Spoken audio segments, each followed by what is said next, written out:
С возрождением монастыря началось и возрождение ремесел. Как известно, до революции здесь были гончарное, скипидарное, ковровое, керамическое, деревообделочное, швейное, иконописное, золотошвейное мастерские. Даже завод, на котором из местной же глины делали кирпичи. И уже из него возвели уникальный пятиглавый собор в византийском стиле. Так что возрождать есть что. И этот непрекращающийся с перестроечного времени процесс длится более 20 лет. Мы восстанавливаем монастырь и стараемся по возможности восстанавливать все так, как оно было. Также, что касается пения.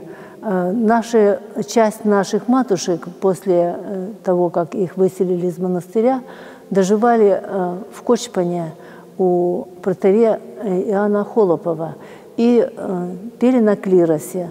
И вот там они оставили пример нашего кылтовского пения. Я считаю, что это просто наш долг сохранить все это. Монахиня Пинна в монастыре уже давно, более 20 лет. Она, как и многие сестры, умеет делать многое. Ведь когда обитель восстанавливали, женщины своими руками делали любую работу. А в свободные минутки матушка Пинна любит рисовать. Писала я всегда, так чуть-чуть, просто картины. В детстве у нас, конечно, кружок был в школе. Потом один раз мне матушка благословила написать портреты схемонахини. У нас были 3 схемонахини. Схемонахиня Мария, схемонахиня Анна и схемонахиня еще Мария одна. Но я никогда лица не писала, вернее, портреты. Но по благословению все получилось, слава Богу. Я написала акварелью. Конечно, все работы у меня до сих пор в училище, я еще их не привезла. Я на показ увозила. Показать не могу.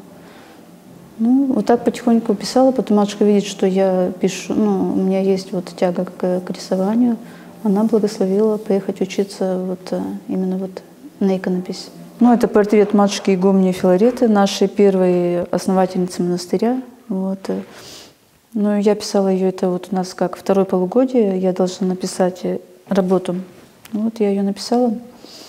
Но мы в Калужском духовном училище проходим, и живопись, и рисунок, это все туда включено, потому что само училище получило государственную аккредитацию, и они сейчас получают, иконописцы получают 2 диплома, церковное и светское.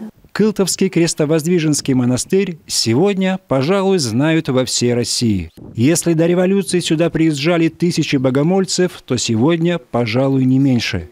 Конечно, во многом это заслуга игумени Стефаниды, которая все эти годы терпеливо и кропотливо восстанавливает монастырь. А скоро, как только матушка Пинна закончит духовное училище и вернется в родную обитель, возможно, к радости многих паломников откроется иконописная мастерская. Владимир Кривцун, Борис Фомичев, телеканал Юрган, Княжпогосский район.